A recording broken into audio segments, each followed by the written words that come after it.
ఐటీలో ఎంట్రీ కావాలా? Trainee software engineer గా అజా కోడింగ్ ట్యూటర్ లో 2 వీక్స్ ట్రయల్ పీరియడ్ లో వెంటనే చేరండి.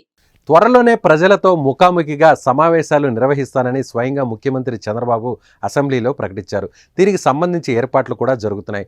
ఆడియో వీడియో విధానంలో దీన్ని నిర్వహించే అవకాశం కూడా ఉంది.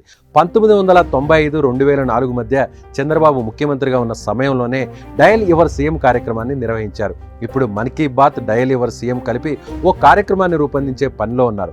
ప్రజలతో నేరుగా మాట్లాడనున్నారు సీఎం చంద్రబాబు. ఏపీ ముఖ్యమంత్రి చంద్రబాబు ప్రధాని నరేంద్ర మోదీ బాటలో నడవాలని నిర్ణయం తీసుకున్నారు.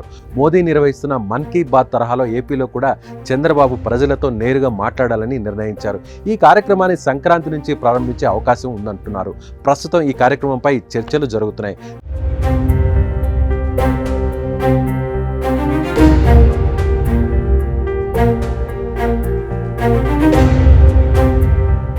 గతంలో ఎన్నడూ లేని విధంగా కూటమికి ఏపీ ప్రజలు ఘన విజయాన్ని అందించారన్నారు. తనపై నమ్మకంతోనే గెలిపించిన ప్రజల ఆకాంక్షల మేరకు పరిపాలన చేస్తామన్నారు. రాష్ట్ర అభివృద్ధిలో ప్రజలకు భాగస్వామ్యం కల్పిద్దామన్నారు. తాను త్వరలోనే క్షేత్రస్థాయిలో పర్యటిస్తానని, ప్రజలతో ముఖాముఖి నిర్వహిస్తానని చెప్పారు. రాష్ట్రాన్ని కాపాడుకోవాలన్న సంకల్పంతో ప్రజల బాధ్యతతో ఓటేసి తీర్పిచ్చారన్నారు. ఈ తీర్పును గౌరవిస్తూ ప్రజల నమ్మకాన్ని నిలబెట్టుకోవాల్సిన అవసరం ఉందన్నారు. ప్రజా ఆకాంక్షలు నెరవేరాలి, ప్రజల అంచనాలను అందుకునే బాధ్యత అందరిపై ఉందన్నారు సీఎం చంద్రబాబు. డిజిటల్ టెక్నాలజీ అంతగా అభివృద్ధి లేని సమయంలో డయల్ యువర్ సీఎం నిర్వహించి ప్రజల నుంచి మంచి రెస్పాన్స్ అందుకున్నారు. అప్పట్లో ప్రతి ఒక్కరికి మొబైల్ ఫోన్ ఉన్న ఈ రోజుల్లో మీతో మీ చంద్రబాబు కార్యక్రమం మరింతగా ప్రజల్లోకి వెళుతుందని రాజకీయ నిపుణులు అంచనా వేస్తున్నారు.